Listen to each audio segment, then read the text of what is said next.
नमस्कार, आप देख रहे हैं इंडिया टीवी। आपके साथ मैं हूं गौनिका अरोड़ा। पूर्व प्रधानमंत्री मनमोहन सिंह का आज अंतिम संस्कार हुआ। देश शोक में है, लेकिन सियासत बेरोक टोक है। बीजेपी ने आज राहुल गांधी और मल्लिकार्जुन खड़गे पर घटिया राजनीति करने का आरोप लगाया। क्या राहुल गांधी ने झूठी खबरें फैलाई? क्या कांग्रेस की टॉप लीडरशिप में मनमोहन सिंह जी के अंतिम संस्कार के दिन सियासत कर दी? बीजेपी ने आज राहुल गांधी से क्यों कहा सम्मान करना सीखना है तो नरेंद्र मोदी से सीखिए? मनमोहन सिंह के मेमोरियल के लिए मोदी कैबिनेट ने फैसला कर लिया था। कांग्रेस को बकायदा चिट्ठी लिखकर जानकारी दे दी गई थी। अमित शाह ने फोन करके तक बता दिया था। कांग्रेस की वर्किंग कमेटी बैठने से पहले तक सत्ता पक्ष और विपक्ष दोनों ही खेमे के नेता मनमोहन सिंह साहब की तारीफ कर रहे थे, लेकिन कांग्रेस की वर्किंग कमेटी खत्म हुई और कांग्रेस के सुर बदल गए। कांग्रेस अचानक एक्टिव हो गई। मोदी सरकार मेमोरियल बनाने के लिए रेडी है, ये बात छिपा दी गई और कांग्रेस की नई चिट्ठी सामने आ गई। राहुल गांधी 2 कदम और आगे बढ़ गए। पूर्व प्रधानमंत्री के अंतिम संस्कार के ठीक बाद राहुल ने मोदी सरकार पर तीखा हमला कर दिया।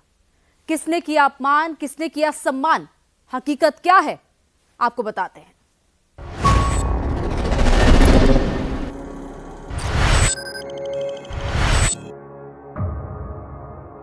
मेरे ख्याल में सरकार तो ऐसे कुछ तय करना चाहिए जल्दी कि मनमोहन सिंह जी की याद रखने के लिए कुछ अच्छा, एक अच्छी समाधि बना। नरेंद्र मोदी सरकार की नीयत पर सवाल उठाने वाले ये तस्वीर गौर से देख ले। ये तस्वीर बरसों बरस याद की जाएगी। सरकार नरेंद्र मोदी की थी, अंतिम संस्कार पूर्व प्रधानमंत्री डॉक्टर मनमोहन सिंह का था।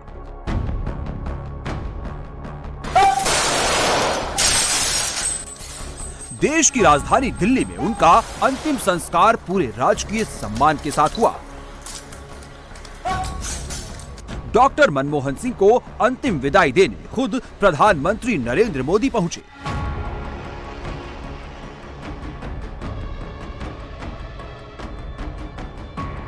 गृह मंत्री अमित शाह और रक्षा मंत्री राजनाथ सिंह के अलावा उनके मंत्रिमंडल के सहयोगी पहुंचे। विदेशी मेहमान भी पहुंचे। कांग्रेस से राहुल गांधी, सोनिया गांधी, प्रियंका खड़गे सब थे।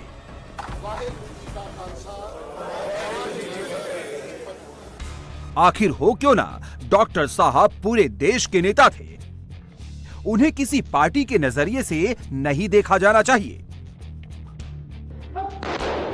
उन्हें आखिरी सलामी भारत की सेना दे रही थी, कोई कांग्रेस सेवा दल के लोग नहीं दे रहे थे। लेकिन दुख की इस घड़ी में भी कांग्रेस राजनीति करने से बाज नहीं आई। कांग्रेस के पूरे इकोसिस्टम ने 2 गज जमीन की मांग को हेडलाइंस बनाने की कोशिश की।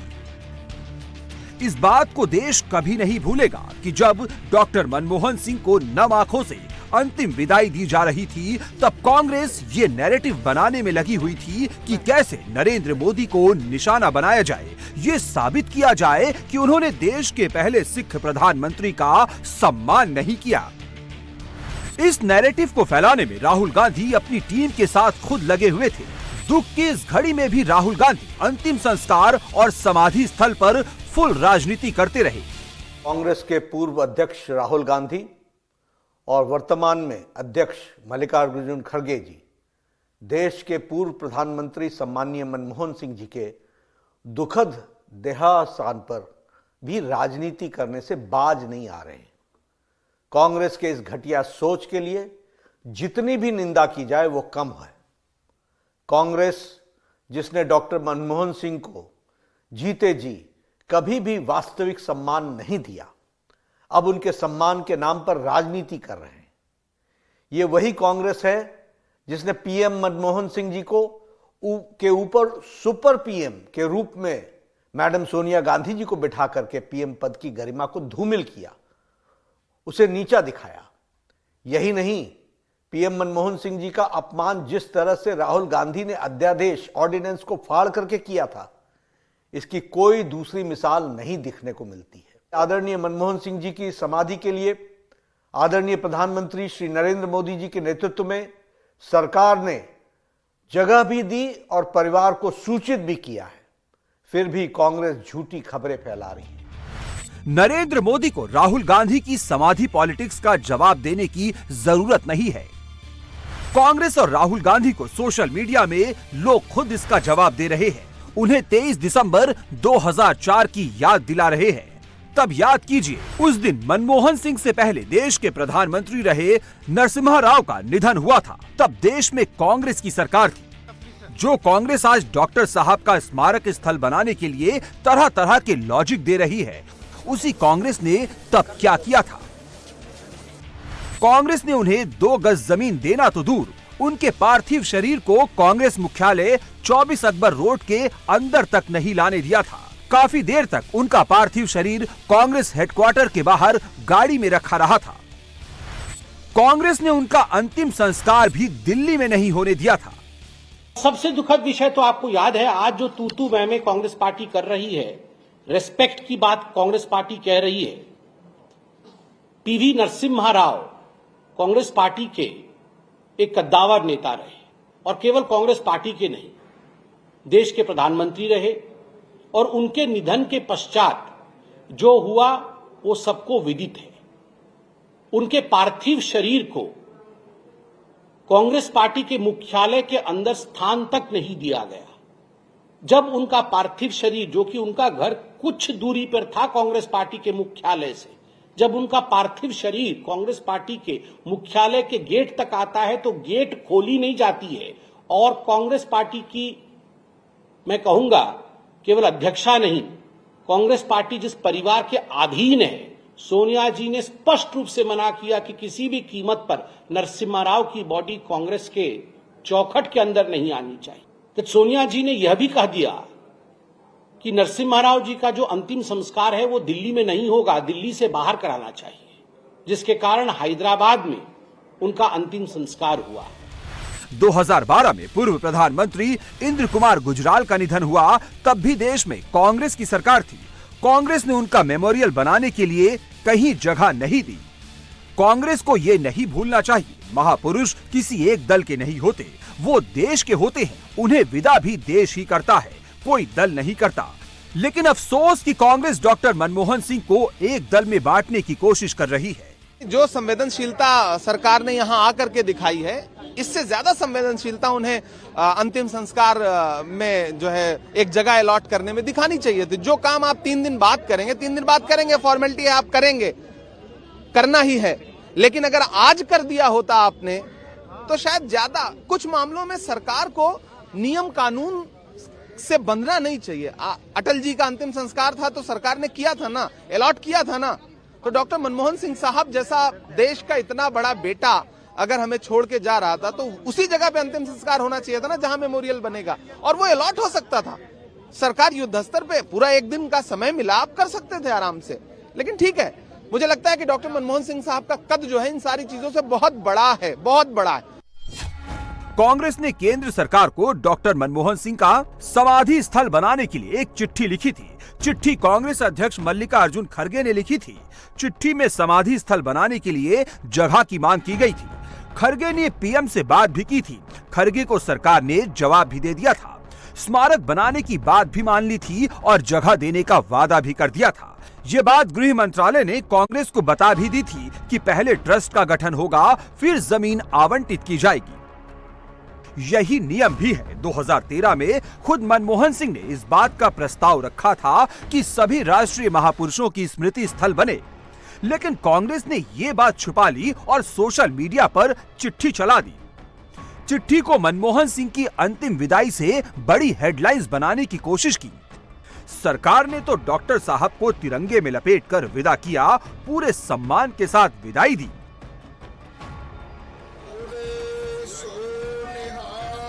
फिर इसमें अपमान वाला नैरेटिव कांग्रेस ने क्यों बनाया, यही बात बीजेपी राहुल, प्रियंका और सोनिया से पूछ रही है। उनके जैसे व्यक्तित्व जिन्होंने देश के आर्थिक विकास की एक बड़ी नींव रखी, उनको यथोचित सम्मान देने के लिए भारतीय जनता पार्टी और श्री नरेंद्र मोदी जी के नेतृत्व की एनडीए सरकार भी पूर्णतः प्रतिबद्ध है।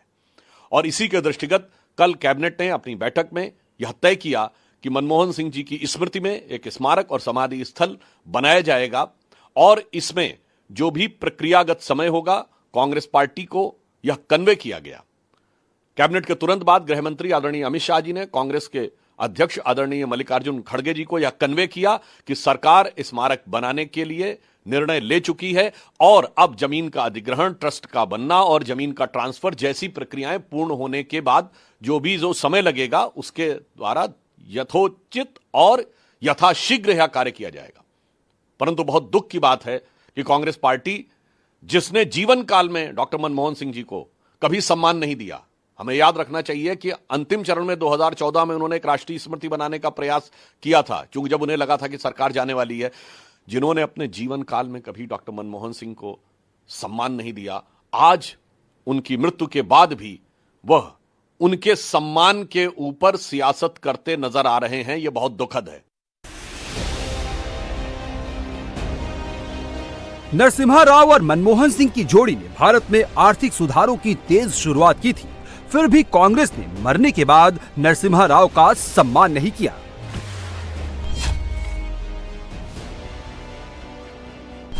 नरसिम्हा राव के कामकाज का सम्मान तब हुआ जब नरेंद्र मोदी देश के प्रधानमंत्री बने। उन्हें भारत रत्न नरेंद्र मोदी की सरकार ने दिया। उनका मेमोरियल भी कांग्रेस ने नहीं बनवाया, नरेंद्र मोदी की सरकार ने 2015 में बनवाया। ऐसे में मनमोहन सिंह के मेमोरियल को लेकर नरेंद्र मोदी सरकार पर कांग्रेस का निशाना क्या देश में सबसे ज्यादा दिन राज करने वाली पार्टी को शोभा देता है? लेकिन गांधी नेहरू खानदान इसी में राजनीति का स्कोप ढूंढ रहा है। प्रियंका गांधी इसे सिख समुदाय का अपमान बता रही है, सरकार पर तंग दिली से सोचने का आरोप लगा रही है।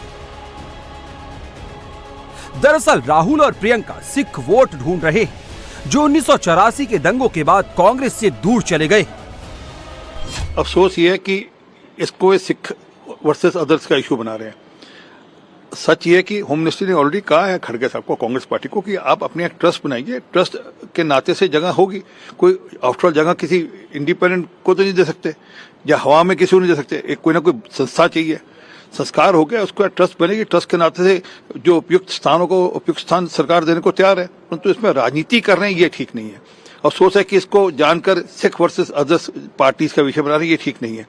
और जितना काम प्रधानमंत्री मोदी जी ने सिखों के लिए किया उतना आजादी के बाद किसी भी प्रधानमंत्री ने नहीं किया। मनमोहन सिंह भारत के मिडिल क्लास के हीरो थे।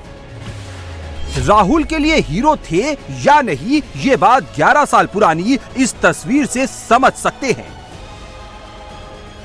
2013 में मनमोहन सिंह प्रधानमंत्री थे और राहुल गांधी ने उनका ऑर्डिनेंस सरेआम फाड़ दिया।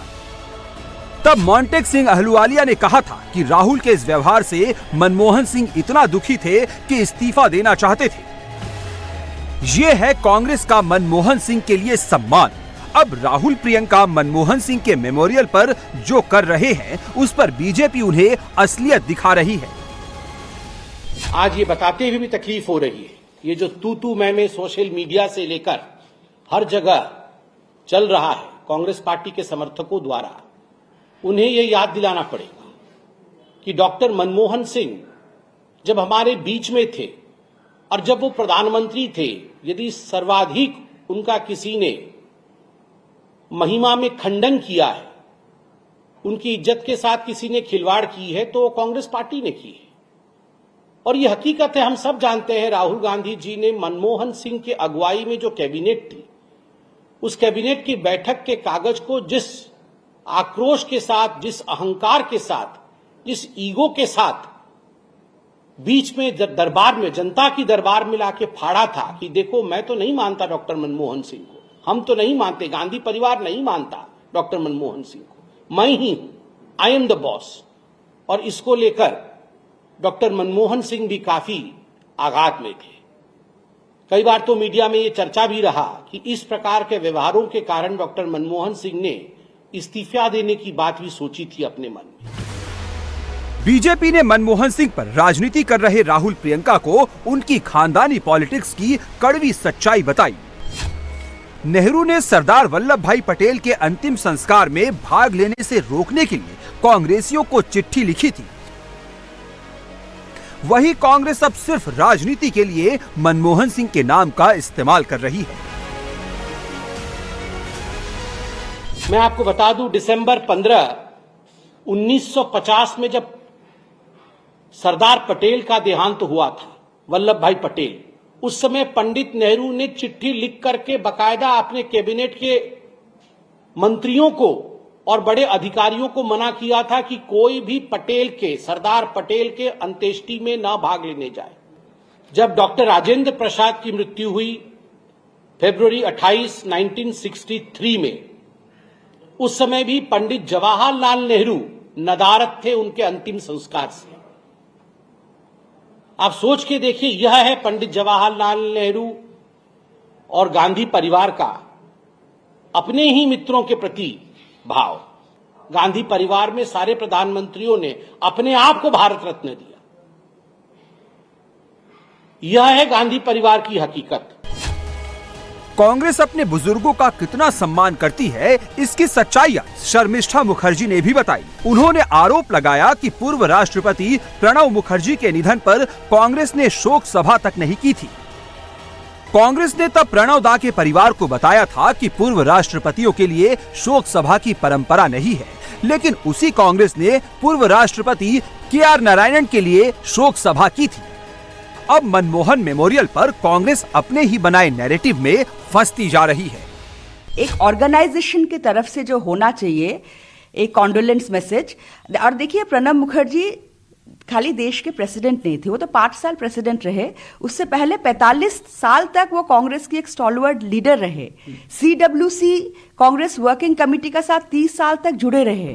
तो ऐसे एक व्यक्ति की निधन होने का बाद CWC कोई कॉन्डोलेंस मैसेज फॉर्मली एक प्रॉपर CWC बुला के ये पास नहीं करेगा, तो ये बात का मुझे बहुत दुख हुआ। लेकिन मुझे बताया गया, किसी ने बताया कि प्रेसिडेंट जो है वो पार्टी लाइन से, पार्टी से डिजाइन करते हैं, पार्टी पॉलिटिक्स से ऊपर है, इसलिए हम नहीं करते हैं।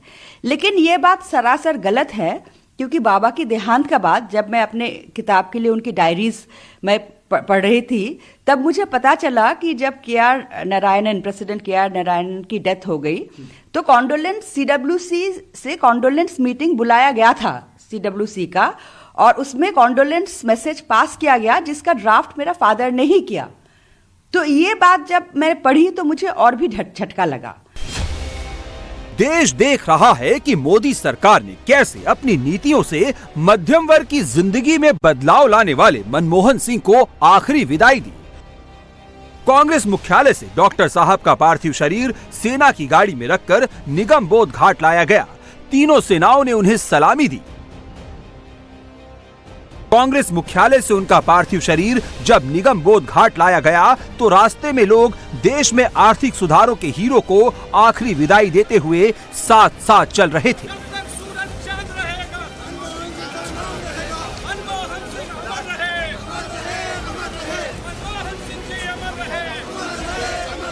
अंतिम संस्कार के दौरान भी मनमोहन सिंह को उनकी पसंदीदा नीली पगड़ी पहनाई गई। डॉक्टर साहब ने नीली पगड़ी को कैम्ब्रिज यूनिवर्सिटी की याद में सिग्नेचर कलर बना लिया था।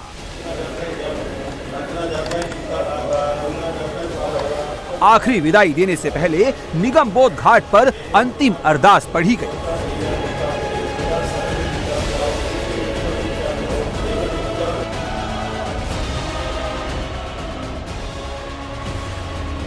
मनमोहन सिंह को रोजगार गारंटी स्कीम, सूचना का अधिकार, अमेरिका से न्यूक्लियर डील और आधार कार्ड स्कीम के लिए हमेशा याद किया जाता रहेगा। 90 के दशक में जब देश आर्थिक संकट से जूझ रहा था, मनमोहन सिंह ने उदारीकरण पर जोर दिया और मिडिल क्लास के लिए नौकरियों के लाखों मौके बनाए। उन्होंने जीते जी अपने लिए कभी महंगी कारों की इच्छा नहीं रखी, कभी 4 महंगे कमरे नहीं बनाए, 4 बड़ी गाड़ियां नहीं खरीदी, 4 फार्म हाउस की उन्होंने कभी राजनीति नहीं की। वो आखिरी सांस तक देश के लिए जिए और देश के लिए चिंतन करते रहे। क्या केजरीवाल के घर एक बार फिर से पुलिस पहुंचने वाली है? क्या केजरीवाल का पता ठिकाना फिर से बदल सकता है?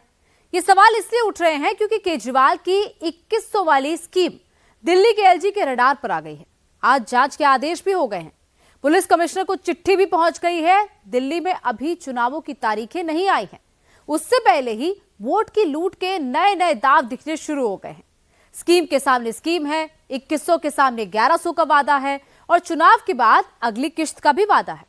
दिल्ली में चुनाव से पहले कैसे कैसे सियासी खेल शुरू हो गए हैं, सब कुछ देखिए इस रिपोर्ट में। दिल्ली चुनावों का सीन नंबर 1।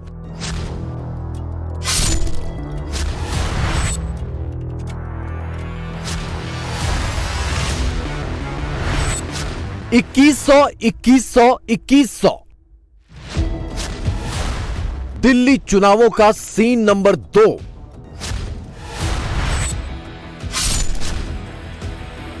$1100 दिल्ली चुनावों का सीन नंबर 3। चाय चाय चाय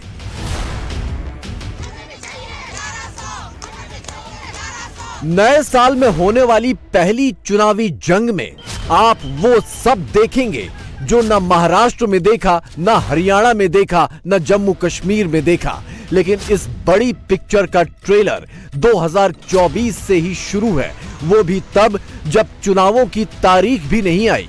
कैलेंडर बदलने के बाद दिल्ली का रण कितना भीषण हो जाएगा, अंदाजा इस बात से लगाइए कि चुनाव की तारीखें घोषित होने से पहले ही सियासी पार्टियों के अपने अपने खुफिया तंत्र कैसे एक्टिव हो गए हैं और क्या क्या खबरें फैला रहे हैं।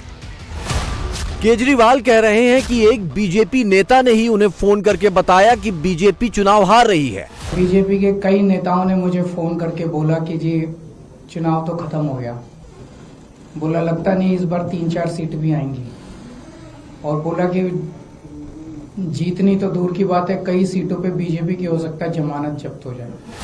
बीजेपी नेता परवेश वर्मा कह रहे हैं कि उन्हें पता चला है कि केजरीवाल इस बार नई दिल्ली सीट से नहीं लड़ने वाले। ये दावा परवेश वर्मा ने अपने एक्स अकाउंट से किया और आम आदमी पार्टी दावा ठोक रही है कि बीजेपी परवेश वर्मा को दिल्ली का सीएम कैंडिडेट बनाना चाहती है। ये दावा खुद पूर्व सीएम केजरीवाल ने अपने एक्स अकाउंट से ठोक दिया। लड़ाई का केंद्र फिलहाल दिल्ली की सत्ता का केंद्र यानी नई दिल्ली विधानसभा सीट है। पूर्व सीएम केजरीवाल, बीजेपी नेता परवेश वर्मा और कांग्रेस नेता संदीप दीक्षित, ये तीनों ही नई दिल्ली सीट के दावेदार हैं।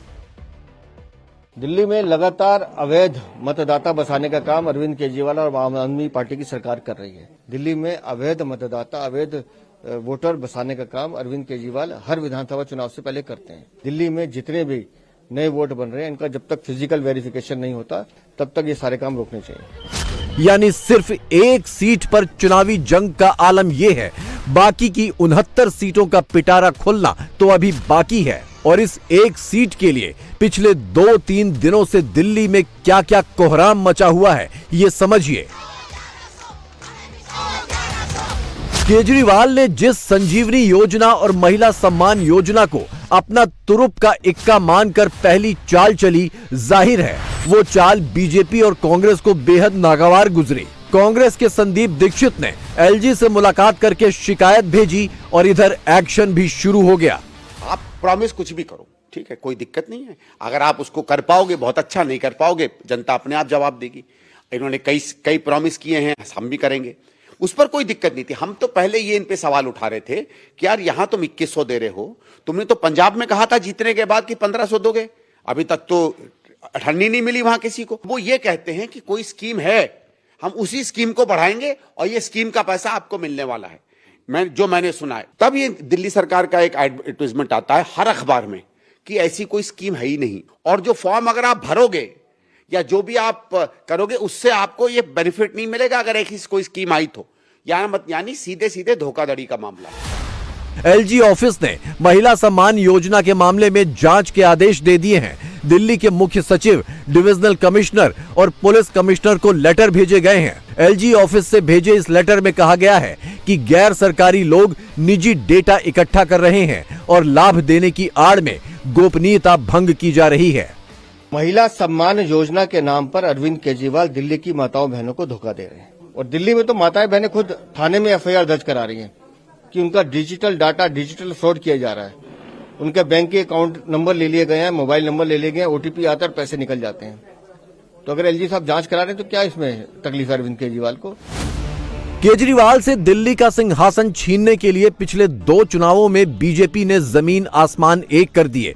नतीजा क्या हुआ वो सबके सामने है। इस बार भी बीजेपी के बंद कमरों में किसी नई रणनीति पर जोरदार माथापच्ची चल रही होगी, लेकिन 2 चुनावों से दिल्ली में 0 पर आउट होने वाली कांग्रेस केजरीवाल पर वार में इस वक्त आगे आगे है। लिहाजा केजरीवाल ने भी एक नई थ्योरी आगे बढ़ा दी है। जाहिर तौर पे बीजेपी की नींद उड़ गई, तब इन्होंने ये ठान लिया कि इन योजनाओं को किसी भी तरह से बंद करना है। और आज इन्होंने एक फर्जी जांच के आदेश दिए हैं कि जांच होगी। किस चीज की जांच होगी? मेरे को ये नहीं समझ आता, जांच किस चीज की होगी? कोई हम पैसे इकट्ठे कर, बीजेपी की हिम्मत नहीं हुई एलजी को कंप्लेन करने की। संदीप दीक्षित से कंप्लेन कराई है। आपको अपने केजरीवाल पे भरोसा है ना, तो ये 2100 रुपए वाली स्कीम भी मैं लागू करा दूंगा। ये जितना इनको जो करना है कर लेंगे बीजेपी वाले। भगवान मेरे साथ है। खूब रजिस्ट्रेशन करो, खूब रजिस्ट्रेशन कराओ, संजीवनी योजना में भी कराओ, महिला सम्मान योजना में भी कराओ। मैं देखता हूं कैसे रोकते हैं ये बीजेपी वाले। केजरीवाल कांग्रेस और बीजेपी को कैमरे पर चुनौती दे रहे हैं तो उनकी टीम जमीन पर जा डटी है। बीजेपी नेता परवेश वर्मा की 1100 वाली सौगात के खिलाफ आम आदमी पार्टी शनिवार को उनके घर के बाहर पहुंच गई। आपके कार्यकर्ता धरने पर बैठे, नारे लगाए तो परवेश वर्मा ठंडे और बारिश के मौसम में चाय और स्नैक्स लेकर बाहर निकल आए। मैसेज ये था कि नारे वारे लगाना तो आपकी ड्यूटी है और जनता की सेवा करना हमारी ड्यूटी, चाहे वो जनता विरोध में ही क्यों न खड़ी हो।